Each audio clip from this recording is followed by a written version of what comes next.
Okay, so let's start. Welcome to our webinar today on cutting crime impact, making the case for a community policing approach, lessons from the Lisbon model. My name is Margot Molkenbuhr. I'm very happy to be your host today on behalf of the DPT-E, the Institute for Applied Prevention Research at the German Prevention Congress. And today's webinar is the third one in our webinar series, in which we focus on several aspects of the EU-funded project Cutting Crime Impact, where 12 partners developed very practical tools for police crime prevention. And the first topic we wanted to address in this webinar series is or was and is community policing. And therefore, in the last webinar, we learned something about the community policing approach in England and got to know a tool which improves the handover processes of police officers who leave their position and need to hand over their knowledge and their experiences in a special neighborhood or beat to the following police officer. And today we will learn something about the community policing approach in Portugal, especially in Lisbon. And I think the approach is quite established there since many years, but nevertheless, the Lisbon Municipal Police is facing some challenges, and yeah, they will talk about that today. As speakers today, I'm very happy to welcome Simone Tulumello and Monica Diniz. Simone Tulumello is Assistant Research Professor at the University of Lisbon at the Institute of Social Sciences and will speak about 10 to 15 minutes and introduce the topic. And then Monica will go on. She is head of the Prevention, Security and International Relations of the Lisbon Municipal Police and will speak mainly about her work in the Cutting Crime Impact project. And I'm also very pleased again to welcome Dr. Dagmar Heinrich. She's supporting us today with the moderation of the webinar, and she will discuss your questions and your comments in the end with the speakers. She's a research fellow in the Cutting Crime Impact project at the University of Salford. To ask questions, you can find a small question mark in a speech bubble, and then a small window will open where you can type in your questions. And I really want to invite all of you to do this and to participate actively if you want already during the presentations, because then Dagmar can already read them and then we will discuss them in the end. So before we start, just a very brief note that the webinar will be recorded, so you are able to watch it afterwards if you want. And then I would like to give the floor to Simon and wish all of you an interesting webinar. Hi, hello, thanks Margot for the nice introduction. Thanks for the invitation, for being in this nice series of seminars.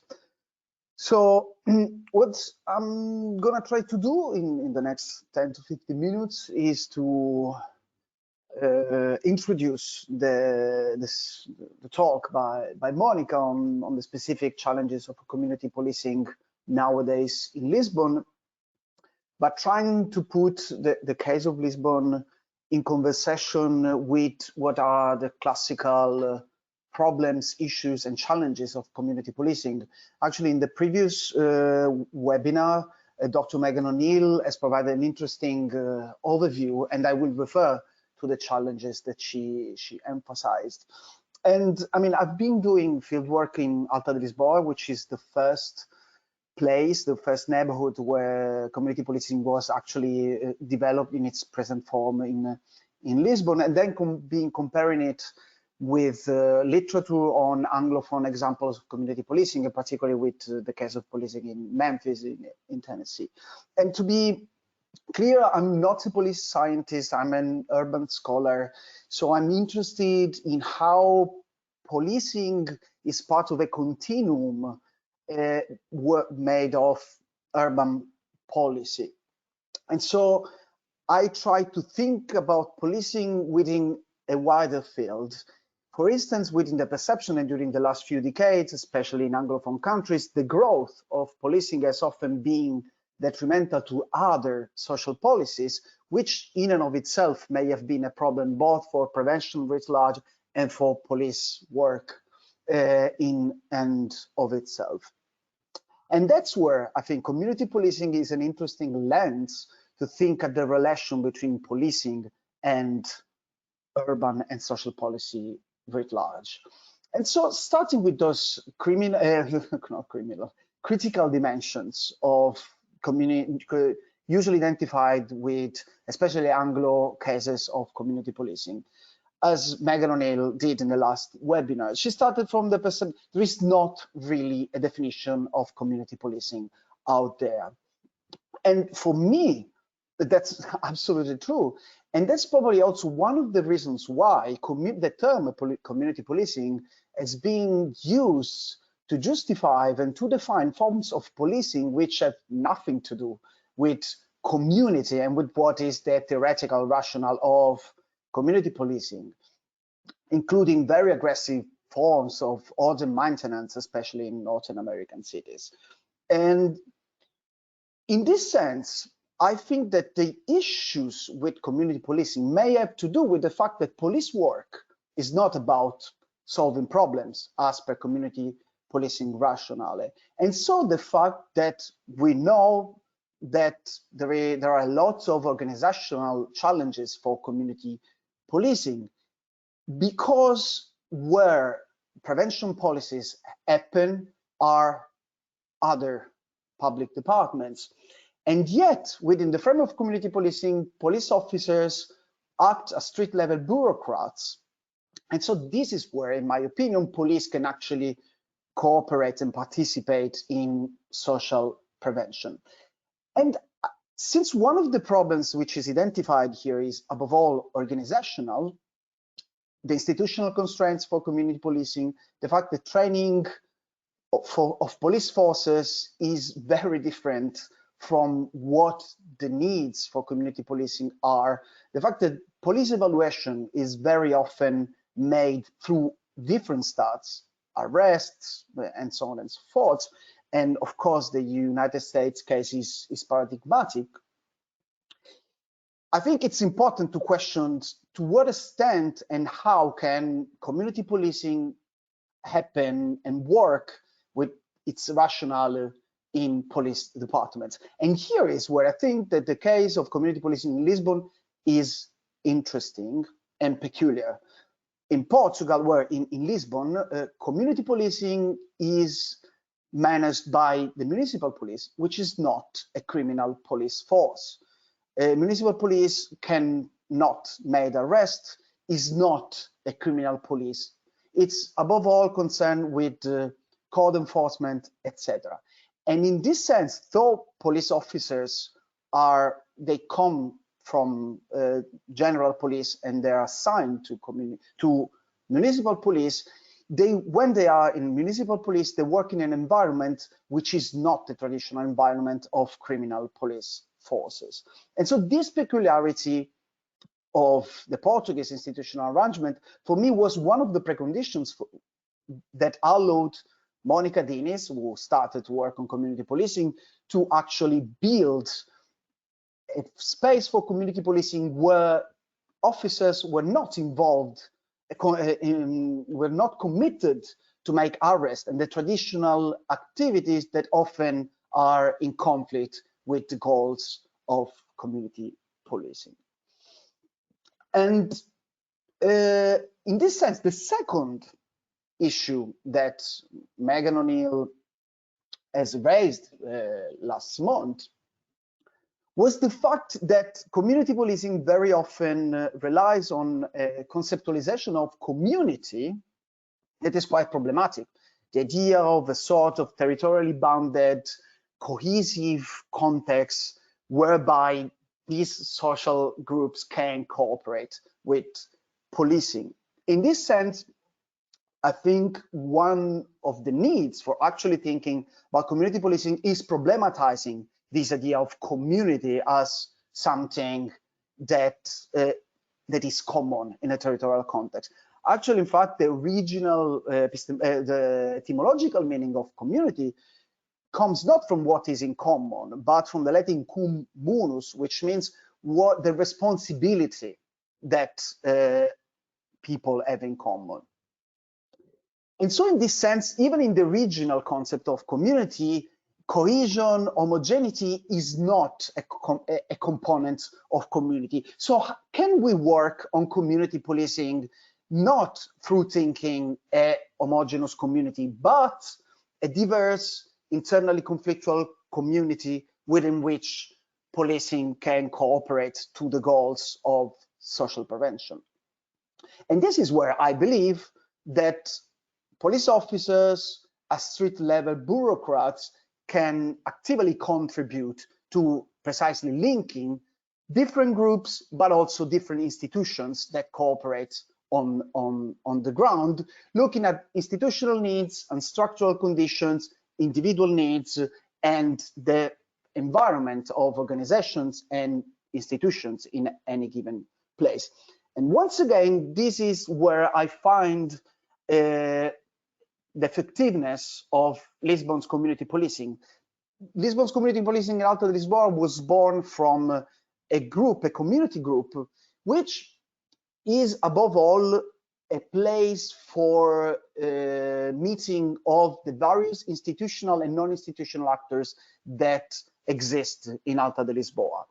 There have been actually issues in time, and at times, you know, community representatives like neighborhood representatives have been less present.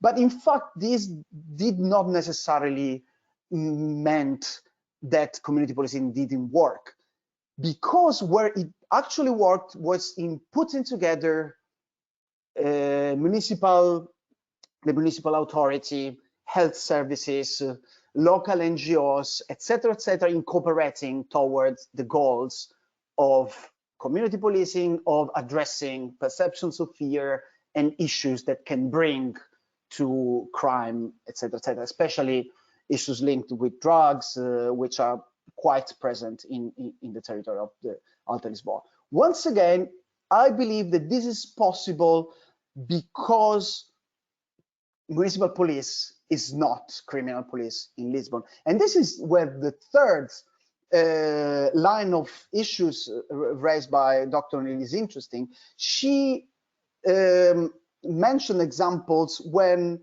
in the UK, Manchester, if I remember, where community policing is done not by police officers, but by civilian staff, police community support officers. And here is where this blurring of competencies between police doing social work and civilians doing policing is interesting within a broader pattern of the restructuring of urban and social policy in the last few decades. So the question we should always ask, is community policing about expanding the scope of policing, that is, of increasing surveillance and enforcement in local communities, or is it about reframing police work away from traditional forms of policing? The latter seems to be generally desirable. That is, the idea of leveraging community policing to expand social policy and structural forms of prevention. Once again, Portugal is an interesting exploratory fieldwork because of the reason of being non-criminal police, and that it was born in a context where the municipal government that is not formally responsible for security was still interested in finding non-policing way of doing security.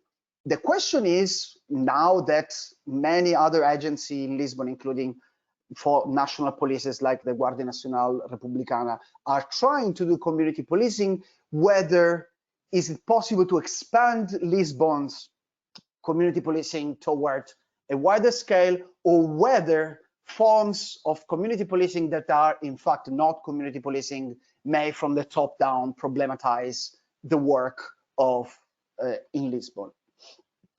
And so challenges to which I think Monica will respond in the next half an hour. The first is this relation between community policing as something that happens in a community and interinstitutional conversation, putting together various actors and organizations that are present in a territory. In the case I studied in Alta de Lisboa, but as you will see in many other neighborhoods where community policing in Lisbon has expanded. Second, and this is where the CCI project has been working specifically in Lisbon, is internal pressures. Like I said, community policing in Lisbon worked because there was an environment where there were not pressures for police to do police work old school.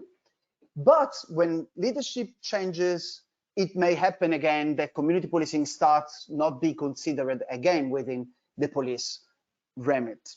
And it seems that in Lisbon, this challenge is emerging while community policing is expanding. When it was just one territory with 2 officers assigned to it, it was quite easy to leave community policing be. Now that it's growing, the plan is going beyond 10 districts, and there is a higher request in terms of organizational request and in terms of human resources to be given to community policing. This is where higher ranking officers may start to see community policing as a problem, as something that takes officers from real police work. And this, in general, is a problem, in my view, with the issue of doing policy through projects and pilots. Community policing in Lisbon started as a pilot, a successful pilot, which is growing and is trying to become a policy at the municipal level, ultimately, hopefully. And this is where, when a pilot starts to become a policy, the conflict can happen within organization where the growth of this policy means a radical restructuring of the organization. And this is where Monica and their colleagues find the need to push the community policing approach, the participatory approach of community policing inside the municipal police, and build awareness about the importance of community policing within the municipal police. But this is what Monica will tell you about.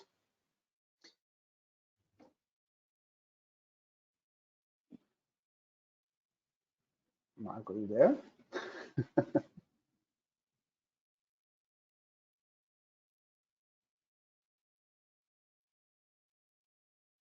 Everything's fine. Thanks a lot, Simone. Okay. I make Monica as presenter, so I think she will start her presentation right now.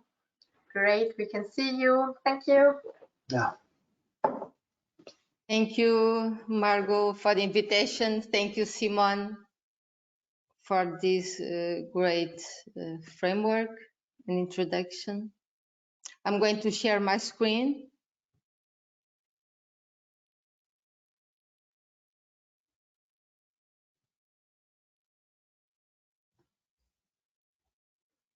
Yes, we can see your screen, but not the presentation yet.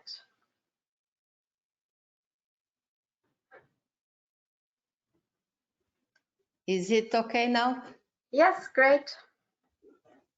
Okay, so I'll start. Hello, good afternoon.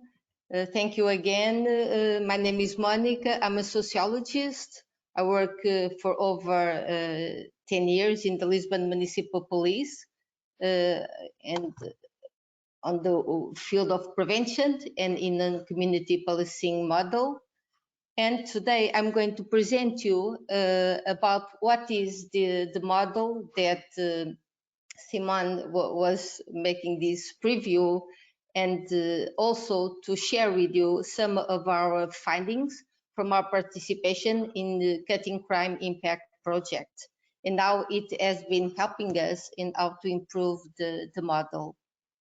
So the Lisbon Community Policing model, as it was firstly said, it first began as a pilot experience in the following proximity policing experience in downtown Lisbon and in another commercial area, where the Lisbon Municipal Police tried to develop strategies to work closely with the citizens, and in this case with shopkeepers and in the tourist area.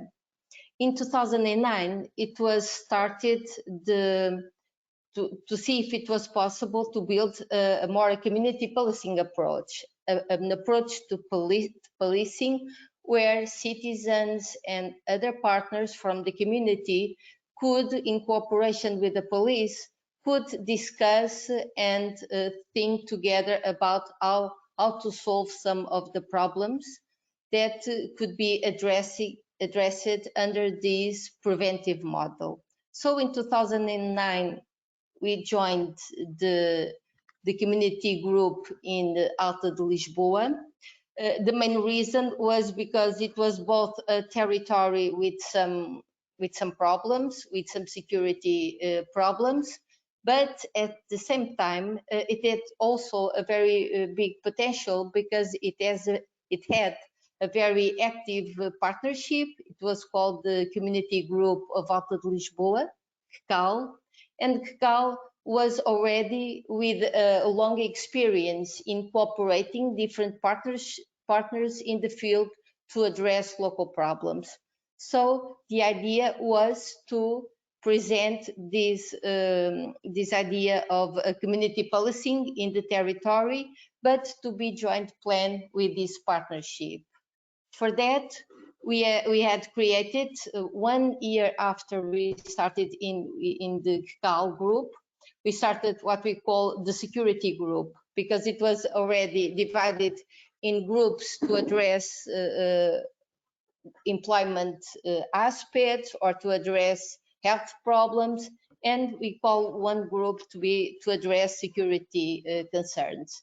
So this is how it started, the first security group, and that's how we start to plan it. In this first year and in these first 2 years, that's when it took us longer to plan it, because we're trying to see if it was possible or not, because people to participate, it wasn't very easy, especially when it deals with security aspects.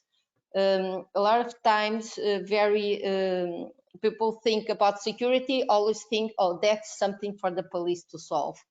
But at the time, what we tried to address was that security was much bigger and broader than crime. Crime is to be addressed by the police, but when we talk about security and safety, it's also of the responsibility of all society. And it was within this approach that the community policing model was presented and to be planned together with this security partnership to implement the going to the field of a community policing team. So just to explain you briefly, so it's a preventive model, this community policing.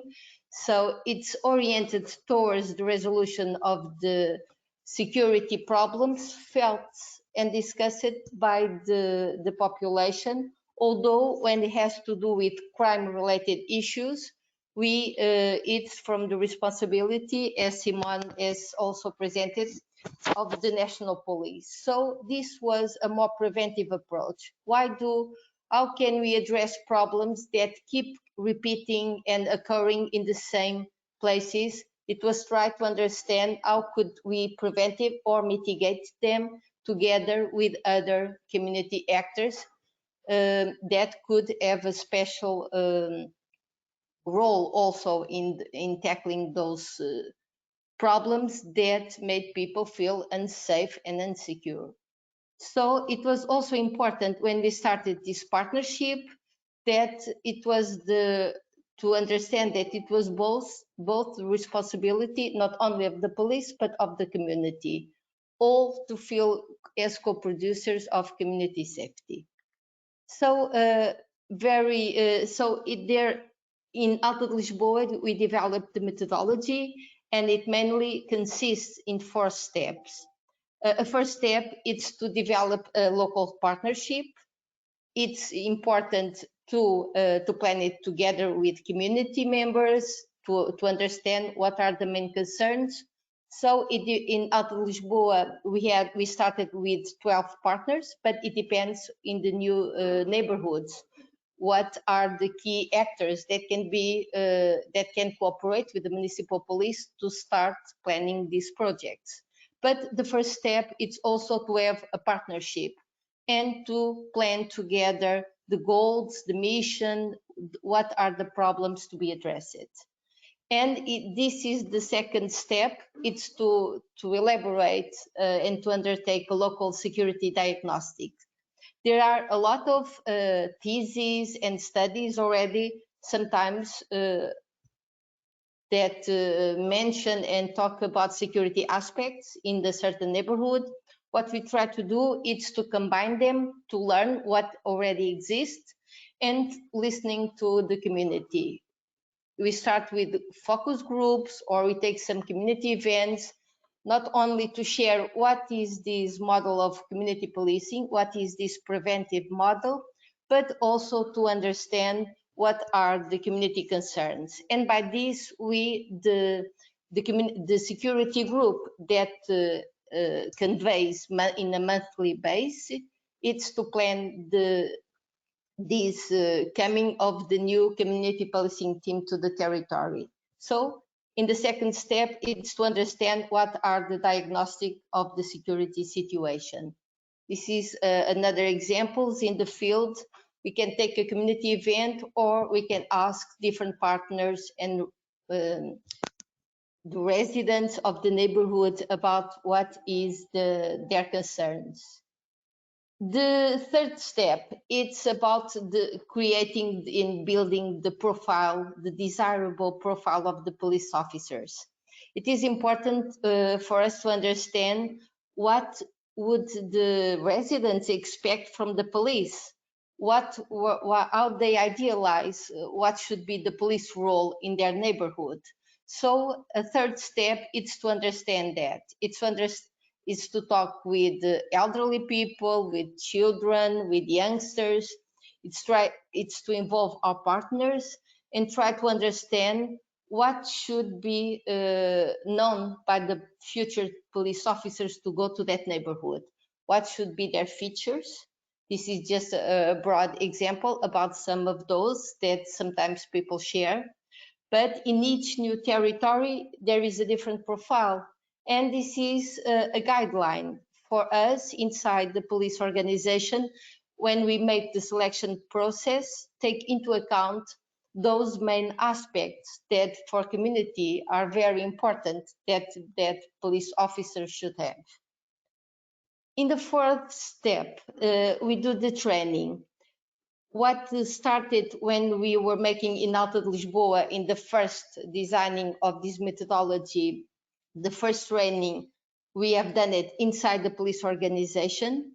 These days, over a decade ago, we do the training in the neighborhoods together with the partners, where both police officers and other partners, social workers, other professionals from the municipality, for instance, from key areas that are important to address some of the problems that were known in the diagnostic phase. For instance, taking into account the maintenance of the space, the lighting, and all those competencies are of the municipality. And in our case, being the municipal police service of inside the municipality, it's very important that through training as well, police officers know which should be the key partners that they can cooperate to address the the problems that may be identified by residents. So this is an important step to build, to know about the neighborhood. So this is the first time that the police officers are introduced to the neighborhood to learn about the environment.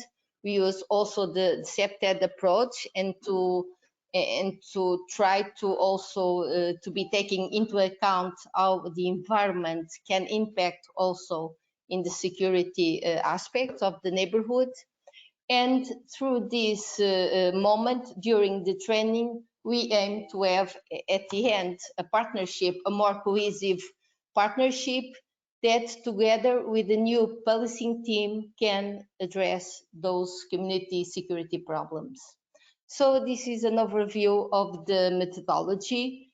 Is these 4 steps that we have developed in Alta de Lisboa and we have been using since then, always adapted to each new neighborhood, but follows more or less the same steps. At the end, that after the training is finished, that's when the community policing team goes to the field, and that's when it starts to participate in the security group monthly meetings. So currently we have 8 neighborhoods with community policing in Lisbon, and we are currently also planning 2 more that probably will start also this year. Regarding the contribution of the CCI project to the community policing in Lisbon, and how through this European Commission funded project under the Horizon 2020 that has this aim to support the organizations, police organizations, to address and to find new tools in how to address security problems. So it was important to in the case of the Lisbon Municipal Police that works on community policing, to incorporate this methodology from the CCI project and try to develop and to implement and improve it. So this is mainly it is a qualitative research methodology, some of which we have already been in use. So it's very much in line with the philosophy of what was being done under the community policing. But it was very interesting, this bottom-up human-centered design approach. How indeed it is important to understand the end user's needs and its requirements to find new solutions.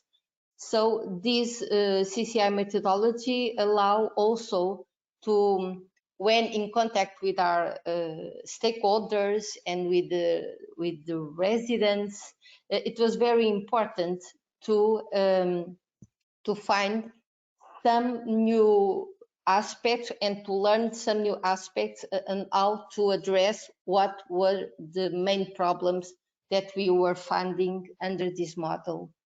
So basically, when we make the research, it was not only the planning phase, but how to understand how it works after the first planning phase. In the second phase, it's the foot patrol by usually by 2 officers, police officers, that they are in daily contact with the residents to address public space problems that made people feel unsafe. Also raising awareness activities, especially targeting vulnerable groups, and these monthly meetings of the security group. It is very important to plan, to assess what has been being delivered in the field, and to have this moment each month to discuss together with partners about what are the challenges and how to overcome it together. So under CCI, we have been understanding and making all this research, and one of the key aspects that it helped us to understand one of the problems, and it's not only in Lisbon, this is frequently and occurs, and is that the frequent diversion of community policing officers to other police tasks. Sometimes and very often the police officers are perceived inside the police organization as because they are only on patrol, and this preventive role allows them to be diverted to other tasks. Usually they are the first teams to be diverted to other tasks, which brings problems to the community, especially when building this relationship with citizens for them. And they very often say that it's very difficult because if they don't know if they are going to be in the neighborhood the day after, because they may be diverted to other place, sometimes this can bring them and feeling that it needs to be, it's a challenge and a difficulty for them to do their work in the neighborhood. So under the CCI, what we felt it was the need to change the mindset, especially of senior police officers, those that make the decisions about which teams are to be diverted to other tasks. It was something that, although it was understood while interviewing those senior police officers, that it has to do with priorities, because they needed to plan it. And again, it's not only in the Lisbon Municipal Police, but human resources are always a constraint. But indeed, for the impact that this diversion of the police officers from community, it brings a very big impact to the neighborhood. So what we found was that although this trustful relationship was key for the community policing, and although community, by participating in the planning, they had this ownership of the community policing, it worked, but was still something missing.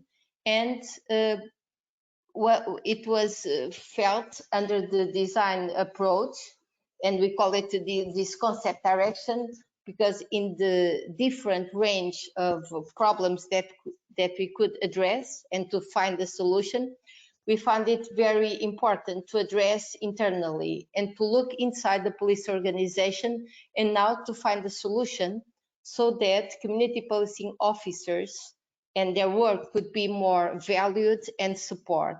So, and this required also, and that's what we have been learning from the CCI research, that the community participatory planning that we have, and it was successful to the community, it wasn't enough, and we needed to do somehow a similar path inside the police organization itself.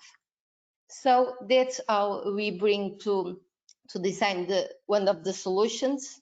It was as we call it, the Community Policing in Lisbon Safer Communities Toolkit. It is a specific set of communication and planning instruments that has the main goal to engage key decision makers, especially senior police officers, in the delivery of the community policing team.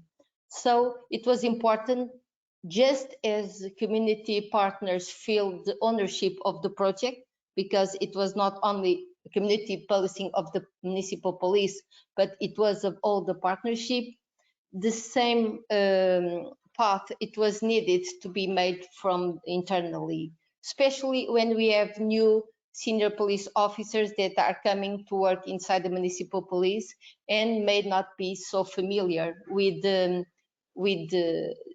philosophy of these projects. So this was our starting point to design the solution to address and to prevent for the community policing officers to be diverted.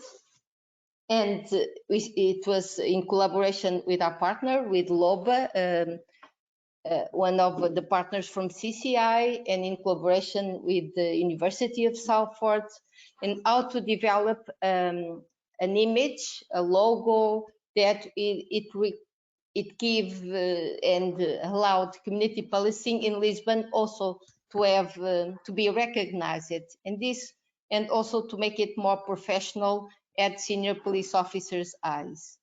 So in that order, we have developed this toolkit with different materials that I'm going to present in the following this, and it was specifically designed for senior police officers, but to other key decision makers, for community policing officers and other stakeholders. But the main goal was always how to involve in the planning the decision makers. So one of the components, it's a brochure that as especially it was produced with the inputs of the end users, both the senior decision makers and community policing officers. We try to involve all the inside the police organization in developing these materials. Also, besides the brochure, and to explain what is the community policing, and to explain how these 4 steps are needed to the ownership of the project by the community as well. It was also developed different materials, digital materials, that decision makers could use. Sometimes they have meetings or they go to conferences, and we develop a set of materials that senior police officers could very easily use to support the model. Also, we develop a video with the testimonials of the senior police officers. It was important for them also to participate and to buy in this model of policing, and this was also very important to have their contributes and to develop these communication tools. By doing that, it was also a way of the ownership of this model, because they're also giving their own contributes and proposals. So the digital brochure, the template, and for us, one of the key components of the kit, it was the strategic planning sessions.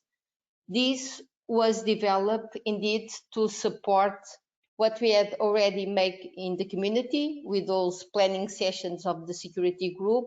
It was important to have also inside the police organization this moment of planning, of thinking together about what should be the strategy for Lisbon, and because this expansion of the model, what are the limits, and how it could be addressed.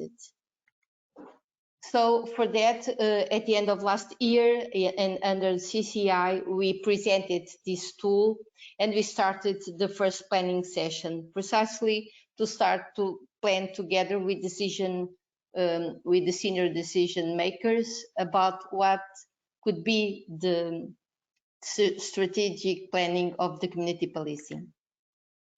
Some of the main results, indeed, from all the toolkits, that it was distributed inside the police organization, and it's available in the internet, the video and the brochures.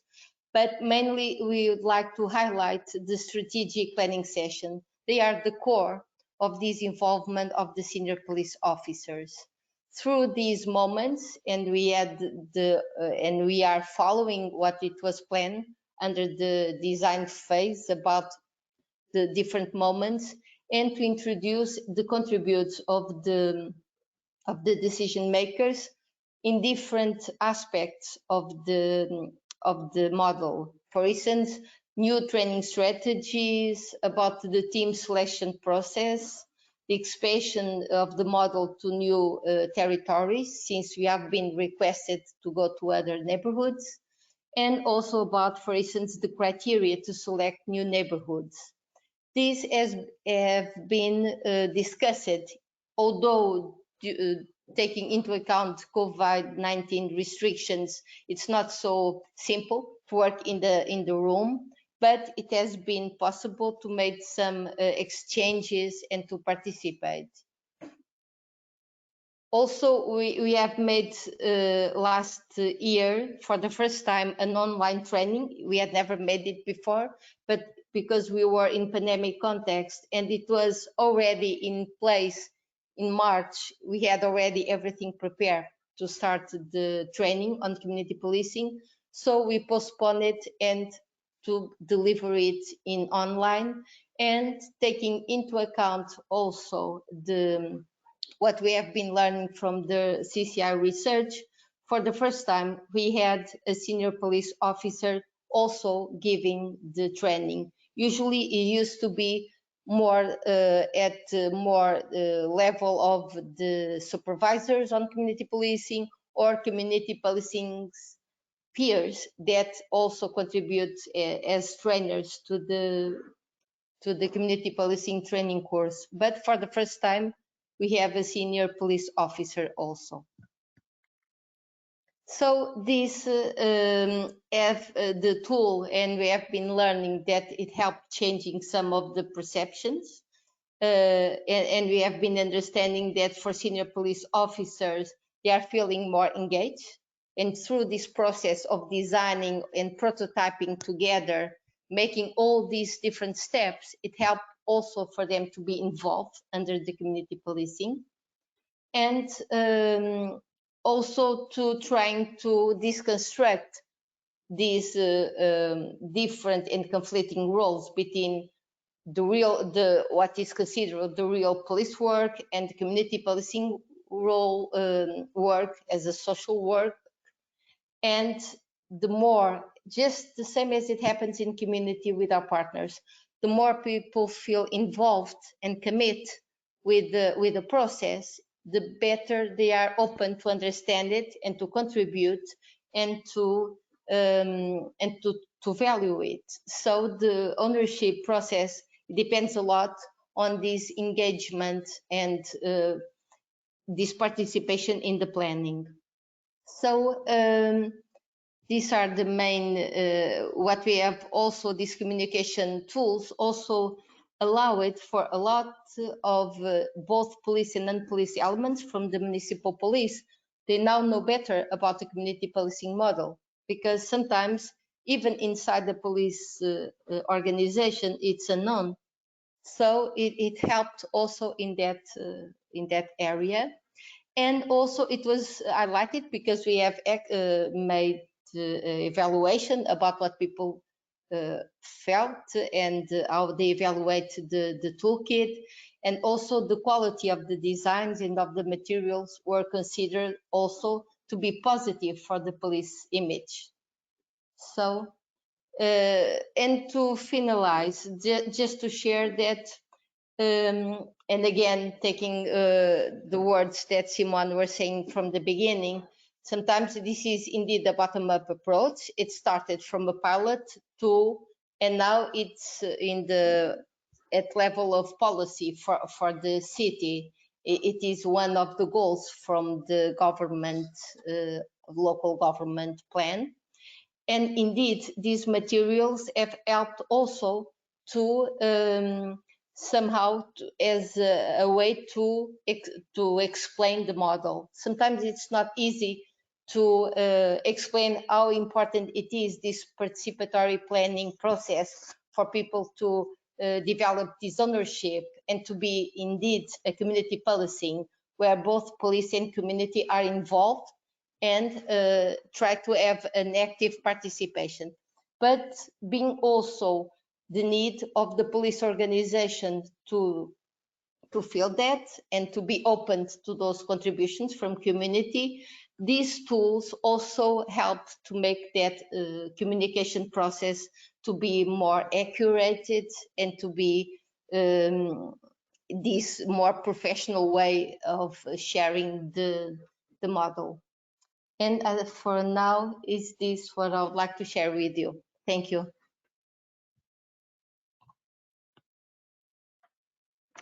Thank you so much for your presentation, Monica, and Simone, of course, for framing the concept of community policing and the context in which it is applied in Lisbon, starting with the Latin origins of the word community, a shared responsibility, which I think is clearly exemplified by the Lisbon community policing model, which Monica presented.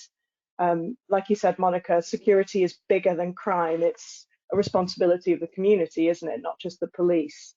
So these local partnerships, the security groups are really key to this and the success of the model. So at our last webinar, we explored the UK perspective on neighbourhood or community policing with Dr. Megan O'Neill and Dr. Roberta Signori, and the topic of hierarchy in police organisations came up. And this week, Monica and Simone have given us the Lisbon perspective, clearly a very different model of community policing in that it sits within the municipal police, which differs to traditional policing. But I couldn't help but notice some similarities when it comes to hierarchy and policing priorities. So in light of this, which strategies should or could be considered to engage police organisations or relevant decision makers within the organisation in the participatory planning of community policing to ensure its support over time?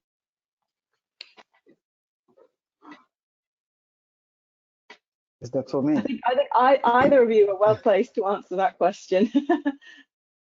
Yeah, I think that's quite interesting, exactly in terms that in some ways the success of the Lisbon model is due to the fact that it's a police which is not 100% a police.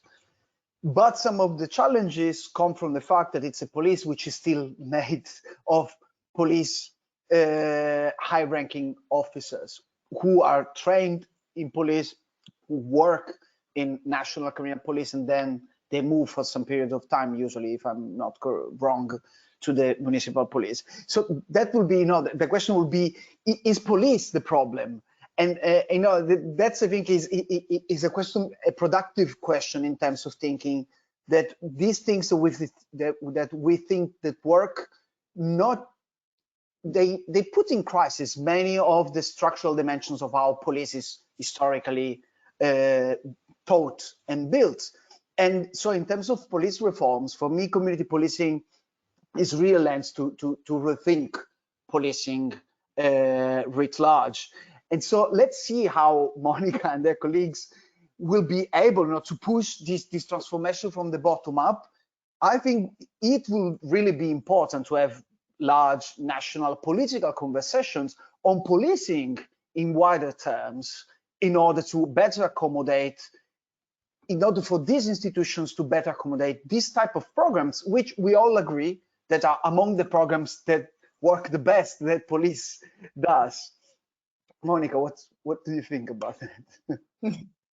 Thank you, Simon. Yes, and taking these last comments, indeed, what I've been experienced from these last years, as long as the community policing is going to be expanded, and we have bigger and bigger challenges, because indeed, just as you were saying, in the beginning, it was just 2 police officers in the neighborhood. Now it's requiring for inside the police organization, needs more resources also, which requires this balancing between different approaches to Lisbon needs in terms of the delivery of the municipal police and how to combine them. But one of the things that sometimes, because at our national level, it's proximity policing. That's what the national police uses. And it has been very interesting to see how these both models can be complemented in the neighborhood, because proximity model policing works on crime, also in prevention, but deals with crime aspects, and community policing in Lisbon deals very much with public space problems that have to do with the competencies of the municipality, and also in victims not to be vulnerable to crime, or how to make both public space and people less vulnerable. And this complements very well in addressing those security aspects and needs to make neighborhoods safer. Another thing that I found it's important, it's to in fact, to include this participatory approach inside the police organization. Because one of the main constraints has to do with time. It's very difficult for police officers because time has to be very well spent, because there are always urgencies to be addressed in the city, and in fact it's really complex how to manage all the human resources to address the different needs in a dynamic city with different security problems. But because usually, and by our experience, community policing teams are very much diverted, because not only, and this we learned also from the CCI research, which was very interesting, it's not only because they are more in preventing, patrolling a neighborhood in a preventive way, so they can be, it's not a specific task, so they can be address it to others, but sometimes because these community policing officers develop over time a very close relationship with different partners, they learn how to address, even taking into account the language. They know very much how to refer and to signalize, for instance, on homeless issues, on drug users issues. They have training together with the local partners, and this partnership has been sustained over time. So these community policing officers have really a set of skills that are very beneficial for inside the police organization. When there is like a problem to be addressed, it's more sensitive problem to be handled, they always choose these community policing teams. So this is not only, they're not diverted only because the lack of resources and to be more easy to put them in with another task, but also because of these skills and competencies that this kind of policing made this police officer develop on the police officers. So this is like it's also beneficial, but at the same time it's a constraint, because they are more required to do other tasks more, especially taking into account complex problems. So they are more used to that, which brings us the problem. Yes, if they are diverted, then they cannot be in the neighborhood. So it's not easy. And another thing, it's very important during training of especially senior police officers, but also other police officers inside the organization, how to understand what is this model and to share, and also to incorporate contributions not only from top decision makers, but also from peers that also are one of the sometimes the aspects that can be I just wanted to ask Monica, because obviously the tool you developed within the frame of the CCI project is very specific to Lisbon, but you know, have other, you know, you're now busy with implementation and dissemination, have other regions or cities or police forces expressed any interest in Lisbon's approach to community policing? And might the tools from CCI be useful in generating more interest? Yes, we have been developing this model and sharing it in because we have both partnerships, not only local, but also at the international level. And sometimes it's very common to have different police organizations, not so much now in pandemic context, but before. And from other police organizations, they came here to understand the model, and besides the other areas of the municipal police, we also share our model of community policing. So one of the aspects also when we were developing the tool was also, it's a good way to also share the model. For instance, the brochure we are making in the English version as well, to make it easier for us also to share the model. And after we have made the launch event last year, at the end of last year, some of the colleagues from the police, they said that because we make both present and online, face-to-face and online, have said that some other colleagues from other police organizations have asked some of the materials, for instance. So I think it could be, yes, although it is specifically, but the concept itself, it could be shared. Absolutely, I think so. It's obviously a very specific model in Lisbon, and this is an EU project. But like Simone, you've worked in Memphis. I mean, potentially this is something that could obviously go further than Europe, hopefully, and more people can learn from the CCI project and the tool that you developed in Lisbon. Well, I mean, I think that the point is that there are some institutional constraints which are very crucial. For instance, one of the things I identified within these comparative studies is the fact that security is not a local competence in Portugal somehow makes the politics of security at the local level less tense.